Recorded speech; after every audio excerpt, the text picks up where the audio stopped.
My sister stole my life-saving medical fund for her dream wedding yesterday. She showed up at my hospital room with a photographer expecting me to pose for family reconciliation photos for her social media. I was diagnosed with a rare heart condition at 19. After 2 years of hospitalizations and mounting medical bills, my parents set up a fund for an experimental treatment only available overseas. The whole family contributed, part aunts, uncles, grandparents, even cousins I barely knew. By my 23rd birthday, we'd raised almost $175,000 pounder, still short of the $220,000 needed, but close enough that I'd started to hope. Then my sister Valerie got engaged to her college sweetheart. It's going to be a simple ceremony, she promised Mom over dinner, nothing extravagant. 2 weeks later, she'd booked a castle in Scotland with a guest list of 200 people. The same week, my parents sat me down with tears in their eyes. Someone's emptied the medical fund, Dad said, his voice breaking. The bank says it was transferred with the proper authorization codes. It took less than a day to discover Valerie had taken the money. When confronted, she didn't even deny it. I've been planning my wedding since I was 8, she said, examining her new manicure. Emmett fund tries again. I can only get married once. This treatment is my only chance, I whispered, still in shock. Don't be so dramatic, she rolled her eyes. People live with heart conditions all the time. My parents were devastated, but ultimately powerless. Valerie had been a co-signer on the account in case of emergency. Legally, she had access. I stopped speaking to her. My parents, after initially threatening to disown her, gradually softened their stance. She's still your sister, Mom would say. Family is family. The wedding went forward, a lavish spectacle documented across her social media.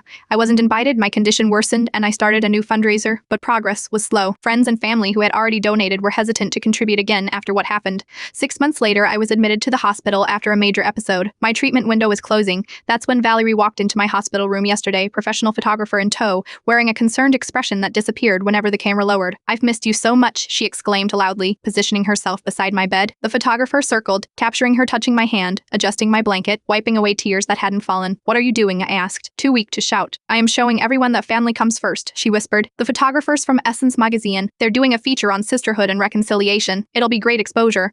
When I didn't respond, she leaned closer. Look, I know you were still upset about the money, but that treatment wasn't guaranteed anyway, and my wedding was perfect. People are still talking about it. She positioned herself for another photo, this time holding a gift bag she hadn't bothered to give me yet. Just smile for a few shots. I'll tag your fundraiser in the post. It'll probably raise more money than you would have anyway. With strength I didn't know I had, I pressed the nurse call button. Please remove her, I told the nurse who appeared. She's not authorized to be here, as security escorted her out. Valerie looked genuinely shocked. You are still mad? It's been months. What about family? What about it? I replied. You already decided what family meant to you. It cost exactly $175,000. After she left, my nurse squeezed my hand. She asked, not anymore? I said this morning my doctor entered with unexpected news. An anonymous donor had contributed the remaining amount needed for my treatment. The bank transfer listed only a reference. Family actually means something to some of us. I later learned my father had sold the vintage car he'd been restoring for 15 years, burned the one thing he had that was just for him. Some people think blood defines family. I've learned it's sacrifice that shows who truly deserves the title, and sometimes freedom comes from finally recognizing the difference.